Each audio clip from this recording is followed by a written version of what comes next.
வணக்கம். இரவு நேர பிரதான செய்திகள். செய்திகளின் ஊடாக நர்மதா சிறையில் முதலில் தலைப்புச் செய்திகள். பொதுமக்கள் அவதானத்துடன் இருக்குமாறு காவல்துறை விடுத்துள்ள அவசர எச்சரிக்கை. ட்ரம்பின் குசும்பு உலக வரைபடத்தில் அமெரிக்க தேசிய கொடியால் போர்த்தப்பட்ட ஈரான். இனி விரிவான செய்திகள். இணையம் மற்றும் சமூக வலைதளங்கள் ஊடாக இடம்பெற்று வரும் நிதி மோசடிகள் தொடர்பில் பொதுமக்கள் மிகுந்த அவதானத்துடன் இருக்க வேண்டும் என இலங்கை காவல்துறை எச்சரிக்கை விடுத்துள்ளது. டெலிகிராம், வாட்ஸ்அப் உள்ளிட்ட சமூக ஊடக கணக்குகள் மற்றும் பல்வேறு இணையதளங்கள் ஊடாக மேற்கொள்ளப்படும் நிதி மோசடிகள் தொடர்பில் அதிகளவான முறைப்பாடுகள் கிடைத்துள்ளதாக காவல்துறையினர் தெரிவித்துள்ளனர்.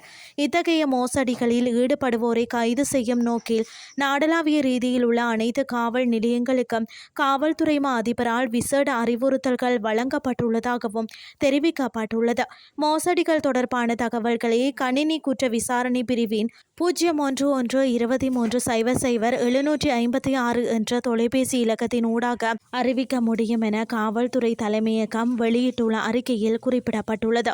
மேலும் 0718592 மற்றும் 071 859 1765 ஆகிய தொலைபேசி இலக்கங்களின் மூலமும் தகவல்களை வழங்க முடியும் என தெரிவிக்கப்பட்டுள்ளது.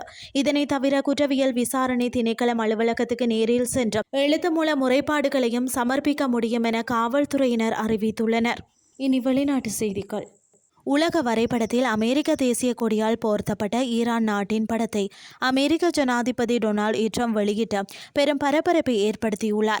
ஈரானுடனான அமைதி பேச்சுவார்த்தையில் ஓரளவுக்கு முன்னேற்றம் ஏற்பட்டுள்ளதாக கூறப்படுகிறது. இந்த நிலையில் பேச்சு தோல்வியடைந்ததால் ட்ரம்ப் வசம் மாற்று திட்டங்கள் தயாராக இருக்கின்றன என்றும் கூறப்படுகிறது.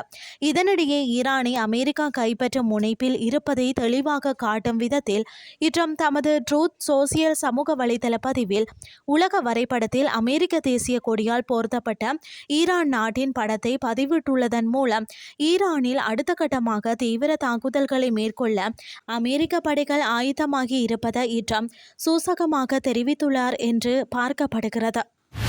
செய்திகள் யாவும் நிறைவடைகின்றது.